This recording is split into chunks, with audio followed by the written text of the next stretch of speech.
ICC champions trophy tourney climax ಸ್ಟೇಜ್ನಲ್ಲಿದ್ದು ಇದೇ ಭಾನುವಾರ ಫೈನಲ್ ಮ್ಯಾಚ್ ನಡೆಯಲಿದೆ.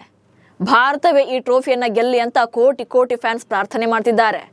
ಭಾನುವಾರ ಭಾರತ ಹಾಗೆ ನ್ಯೂಜಿಲೆಂಡ್ ನಡುವೆ ಫೈಟ್ ನಡೆಯಲಿದೆ. ಆದರೆ ಪಾಕಿಸ್ತಾನಕ್ಕೆ ಮಾತ್ರ ಗರ್ವಭಂಗವಾಗಿದ್ದು ಅಂತಾರಾಷ್ಟ್ರೀಯ ಮಟ್ಟದಲ್ಲಿ ಅವಮಾನಕ್ಕೀಡಾಗಿದೆ. 16 ಆಸೆಗಳನ್ನು ಹೊತ್ತು ಐಸಿಸಿ ಟೂರ್ನಿ ಆಯೋಜನೆ ಮಾಡಿದಂಥ ಪಿಸಿಬಿ ಇಂಗು ತಿಂದ ಮಂಗನಂತಾಗಿದೆ. ಭಾರತದ ಪರಾಕ್ರಮಕ್ಕೆ ಪಾಕಿಸ್ತಾನದಲ್ಲಿ ಆಗಿರುವಂಥ ಅಲ್ಲೋಲ ಕಲ್ಲೋಲಗಳ ಬಗ್ಗೆ ಈ ವಿಡಿಯೋದಲ್ಲಿ ಮಾಹಿತಿ ಕೊಡ್ತೇನೆ. ನಾನು ಶಾಂತ. ನೀವು ಸುದ್ದಿಯಾನದ ಸಬ್ಸ್ಕ್ರೈಬರ್ ಆಗೋದಿಕ್ಕೆ ಮರಿಬೇಡಿ. ಮೊದಲು ಪಾಕಿಸ್ತಾನ ಚಾಂಪಿಯನ್ಸ್ ಟ್ರೋಫಿ ಟೂರ್ನಿಯಿಂದ ಹೊರಬಿದ್ದಿತ್ತು. ಈಗ ಇಡೀ ಟೂರ್ನಿಯೇ ಪಾಕಿಸ್ತಾನದಿಂದ ಹೊರಬಿದ್ದಿದೆ. ಹಾಲಿ ಚಾಂಪಿಯನ್ ಆಗಿದ್ದ ಪಾಕಿಸ್ತಾನಕ್ಕೆ ಬರೋಬ್ಬರಿ 29 ವರ್ಷಗಳ ಬಳಿಕ ಐಸಿಸಿ ಟೂರ್ನಿ ಆಯೋಜನೆ ಮಾಡೋಕೆ ಅವಕಾಶವನ್ನು ನೀಡಲಾಗಿತ್ತು. ಆದರೆ ಟೂರ್ನಿ ಶುರುವಾದ 4 ದಿನಕ್ಕೆ ಪಾಕಿಸ್ತಾನ ಟೀಮ್ ಟೂರ್ನಿಯಿಂದಲೇ ಹೊರಬಿದ್ದಿತ್ತು. ಅದು ಕೂಡ ಒಂದೂ ಪಂದ್ಯವನ್ನು ಗೆಲ್ಲದೆ. ಲೀಗ್ ಹಂತದ ಪಂದ್ಯಗಳು ಮುಗಿಯುವವರೆಗೂ ಕೂಡ ರೇಸ್ನಲ್ಲಿರಲಿಲ್ಲ. ಇದು ಒಂದ್ ಕಡೆಯಾದ್ರೆ ಮೊದಲ ಸೆಮಿಫೈನಲ್ ಮ್ಯಾಚ್ನ ರಿಸಲ್ಟ್ ಹೊರಬಿದ್ದ ಬೆನ್ನಲ್ಲೇ ಇಡೀ ಟೂರ್ನಿಯೇ ಪಾಕಿಸ್ತಾನದಿಂದ ಹೊರಬಿದ್ದಿದೆ.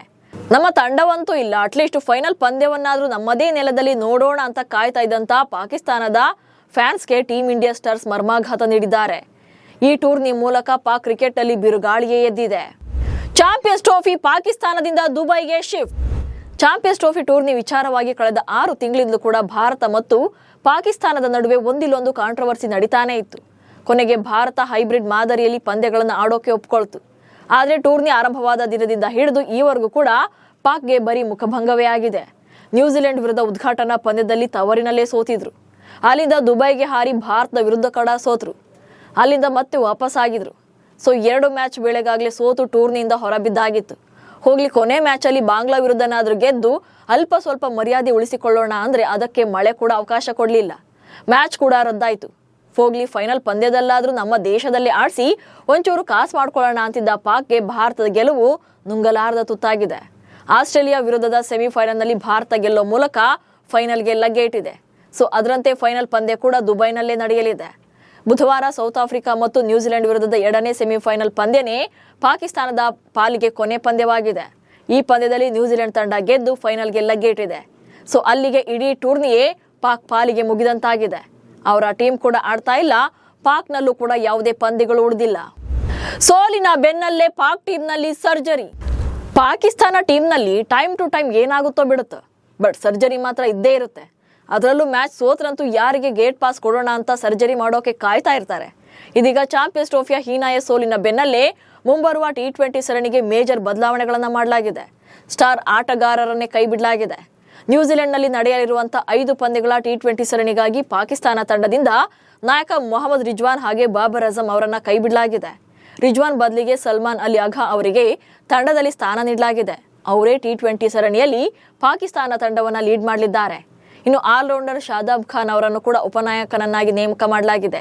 ಮೊಹಮ್ಮದ್ ರಿಜ್ವಾನ್ ಅವರನ್ನ ಏಕದಿನ ತಂಡದ ನಾಯಕನನ್ನಾಗಿ ಕಂಟಿನ್ಯೂ ಮಾಡಲಾಗಿದೆ. ಇನ್ನು ಬಾಬರ್ ಅಜಮ್ ಅವರನ್ನು ಕೂಡ ತಂಡದಲ್ಲಿ ಉಳಿಸಿಕೊಳ್ಳಲಾಗಿದೆ. ಆದರೆ ಬ್ಯಾಟರ್ಗಳಾದಂಥ ಸೌದ್ ಶಕೀಲ್ ಮತ್ತು ಕಾಮ್ರಾನ್ ಗುಲಾಮ್ ಅವರನ್ನ ಕೈ ಬಿಡಲಾಗಿದೆ. ಏಕದಿನ ತಂಡದಿಂದ ವೇಗದ ಬೌಲರ್ಗಳಾದ ಶಾಹಿನ್ ಶಾ ಅಫ್ರಿದಿ ಮತ್ತು ಹ್ಯಾರಿಸ್ ರೌಫ್ ಕೂಡ ಹೊರಬಿದ್ದಿದ್ದಾರೆ. 1800 ಕೋಟಿ ಖರ್ಚು ಮಾಡಿ ಬೆಪ್ಪಾದ Pakistan. ICC champions trophy tourney ಆಯೋಜನೆ ಹೊಣೆಯನ್ನ ಹೊತ್ತಿದ್ದಂಥ ಪಾಕಿಸ್ತಾನಕ್ಕೆ ದೊಡ್ಡ ಹೊಡೆತವೇ ಬಿದ್ದಿದೆ. ಅದಕ್ಕೆ ಖರ್ಚು ಮಾಡಿದ್ದ ಹಣ. ಪಾಕಿಸ್ತಾನ ಕ್ರಿಕೆಟ್ ಮಂಡಳಿ ಅಧ್ಯಕ್ಷ ಮೊಯ್ಸಿನ್ ನಖ್ವಿ ಚಾಂಪಿಯನ್ಸ್ ಟ್ರೋಫಿ 2025 ಆಯೋಜನೆ ಮಾಡೋಕೆ ಹಗಲು ರಾತ್ರಿ ಕೆಲಸ ಮಾಡಿದ್ರು. ಚಾಂಪಿಯನ್ಸ್ ಟ್ರೋಫಿಯ ಟೂರ್ನಿಗಾಗಿ ಪಾಕಿಸ್ತಾನ ಕ್ರಿಕೆಟ್ ಮಂಡಳಿ ಬರೋಬ್ಬರಿ 1800 ಕೋಟಿ ಪಾಕಿಸ್ತಾನಿ ರೂಪಾಯಿಗಳನ್ನು ಖರ್ಚು ಮಾಡಿ 3 ಸ್ಟೇಡಿಯಂಗಳನ್ನು ಸಿದ್ಧಪಡಿಸಿತ್ತು. ಪಾಕಿಸ್ತಾನ ಈ 3 ಸ್ಟೇಡಿಯಂಗಳ ಸಿದ್ಧತೆಗಾಗಿ 117 ದಿನಗಳ ಕಾಲ ಕೆಲಸವನ್ನ ಮಾಡಿತ್ತು. 3ರಲ್ಲಿ ಲಾಹೋರ್ನ ಗಡ್ಡಾಫಿ ಸ್ಟೇಡಿಯಂಗಾಗಿಯೇ ಪಿಸಿಬಿ ಹೆಚ್ಚು ಹಣವನ್ನು ಖರ್ಚು ಮಾಡಿತ್ತು. 1800 ಕೋಟಿ ರೂಪಾಯಿ ಪಾಕಿಸ್ತಾನಿ ಹಣದಲ್ಲಿ ಲಾಹೋರ್ನ ಗಡ್ಡಾಫಿ ಕ್ರೀಡಾಂಗಣಕ್ಕಾಗಿಯೇ 1000 ಕೋಟಿ ರೂಪಾಯಿಗಳನ್ನು ಖರ್ಚು ಮಾಡಲಾಗಿತ್ತು. ಯಾಕಂದ್ರೆ ಉದ್ಘಾಟನಾ ಪಂದ್ಯ ಹಾಗೆ ಫೈನಲ್ ಪಂದ್ಯವನ್ನ ಇಲ್ಲೇ ಆಯೋಜನೆ ಮಾಡಲಾಗಿತ್ತು. ದಶಕಗಳ ಬಳಿಕ ಐಸಿಸಿ ಪಂದ್ಯಾವಳಿಯನ್ನ ಆಯೋಜಿಸುವ ಅವಕಾಶ ಪಡೆದಿದ್ದ ಪಾಕಿಸ್ತಾನ ಅದ್ಧೂರಿ ಫೈನಲ್ ಆಯೋಜನೆ ಮಾಡೋ ಮೂಲಕ ತನ್ನ ಶಕ್ತಿ ಪ್ರದರ್ಶನ ಮಾಡೋ ಕನಸು ಕಂಡಿತ್ತು. ಆದರೆ ಭಾರತ ತಂಡವು ಫೈನಲ್ಗೆ ಏರೋ ಮೂಲಕ ಪಾಕಿಸ್ತಾನದ ಈ ಕನಸನ್ನ ನುಚ್ಚು ನೂರು ಮಾಡಿದೆ. ಫೈನಲ್ ಮ್ಯಾಚ್ ದುಬೈಗೆ ಶಿಫ್ಟ್ ಆಗಿದೆ.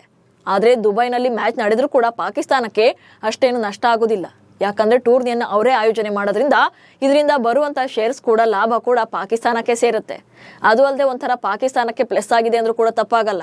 ಯಾಕಂದ್ರೆ ಪಾಕಿಸ್ತಾನದಲ್ಲಿ ಭಾರತವನ್ನ ಹೊರತುಪಡಿಸಿ ಯಾವುದೇ ಉಳಿದ 2 ಪಂದ್ಯಗಳು ಅಂದ್ರೆ 2 ಟೀಮ್ಗಳು ಫೈನಲ್ ಪಂದ್ಯವನ್ನ ಆಡಿದ್ರು ಕೂಡ ಅಷ್ಟು ಹಣ ಬರ್ತಾ ಇತ್ತೋ ಇಲ್ವೋ ಹೇಳಕ್ಕಾಗಲ್ಲ. ಬಟ್ ಭಾರತ ಈಗ ಫೈನಲ್ಗೆ ತಲುಪಿ ದುಬೈನಲ್ಲಿ ಮ್ಯಾಚ್ ನಡೀತಾ ಇರೋದ್ರಿಂದ ವೀಕ್ಷಕರ ಸಂಖ್ಯೆ ಕೂಡ ಹೆಚ್ಚಾಗಿರುತ್ತೆ. ಹೀಗಾಗಿ ಹೆಚ್ಚಿನ ಹಣವನ್ನು ಕೂಡ ಮಾಡಬಹುದು. ಇನ್ನು 2017ರ ಚಾಂಪಿಯನ್ಸ್ ಟ್ರೋಫಿ ಟೂರ್ನಿಯ ಫೈನಲ್ ಪಂದ್ಯದಲ್ಲಿ ಪಾಕಿಸ್ತಾನ ಭಾರತವನ್ನ ಸೋಲಿಸಿ ಚಾಂಪಿಯನ್ ಆಗಿ ಮೆರೆದಾಡಿತು. ಆದ್ರೆ ಈಗ ಆ ಸೋಲಿನ ಸೇಡಿಗೆ ಟೀಂ ಇಂಡಿಯಾ ತಿರುಗೇಟು ಕೊಟ್ಟಿದೆ. ಪಾಕ್ ತಂಡವನ್ನ ಮನೆಗೆ ಕಳಿಸುವುದರ ಜೊತೆಗೆ ಇಡೀ ಟೂರ್ನಿಯೇ ಅಲ್ಲಿಂದ ಹೊರಬೀಳುವಂತೆ ಮಾಡಿದೆ. ದುಬೈನಲ್ಲಿ ಮಾರ್ಚ್ 9ರಂದು ಫೈನಲ್ ಪಂದ್ಯ ನಡೆಯಲಿದ್ದು ಈ ಬಾರಿಯ ಚಾಂಪಿಯನ್ ಯಾರಾಗ್ತಾರೆ ಅನ್ನೋ ಕುತೂಹಲ ಕೂಡ ಮೂಡಿದೆ. ಒಟ್ನಲ್ಲಿ ಪಾಕಿಸ್ತಾನ ಬಹುಶಃ ಈ ಬಾರಿಯ ಚಾಂಪಿಯನ್ಸ್ ಟ್ರೋಫಿ ಆತಿಥ್ಯದ ಹೊಣೆಯನ್ನ ಹೊತ್ತುಕೊಳ್ಳದೆ ಬೇರೆ ದೇಶಕ್ಕೆ ಹೋಗಿ ಮ್ಯಾಚ್ ಆಡಿದ್ರೂ ಕೂಡ ಈ ಮಟ್ಟಿಗೆ ಮುಖಭಂಗ ಆಗ್ತಾ ಇರಲಿಲ್ಲ. 10 ಗೊಂದಲಗಳ ನಡುವೆ ತವರಿನಲ್ಲೇ ಟೂರ್ನಿಯನ್ನು ಆಯೋಜನೆ ಮಾಡಿ ಸಾಲು ಅವಮಾನ ಅನುಭವಿಸಿದೆ. ಒಂದೂ ಪಂದ್ಯ ಗೆಲ್ಲಿಲ್ಲ, ಫೈನಲ್ ಮ್ಯಾಚು ನಡೀತಿಲ್ಲ, ಸಾವಿರಾರು ಕೋಟಿ ಖರ್ಚು ಮಾಡಿದ್ದಕ್ಕೆ ಲಾಭವೂ ಆಗಲಿಲ್ಲ. ICC ಕೊಟ್ಟ ಹಣ ಬಿಟ್ರೆ ಪಾಕ್ಗೆ ಗಳಿಸಿಕೊಳ್ಳೋಕೆ ಅವಕಾಶನೇ ಸಿಗಲಿಲ್ಲ. ನಮಸ್ಕಾರ.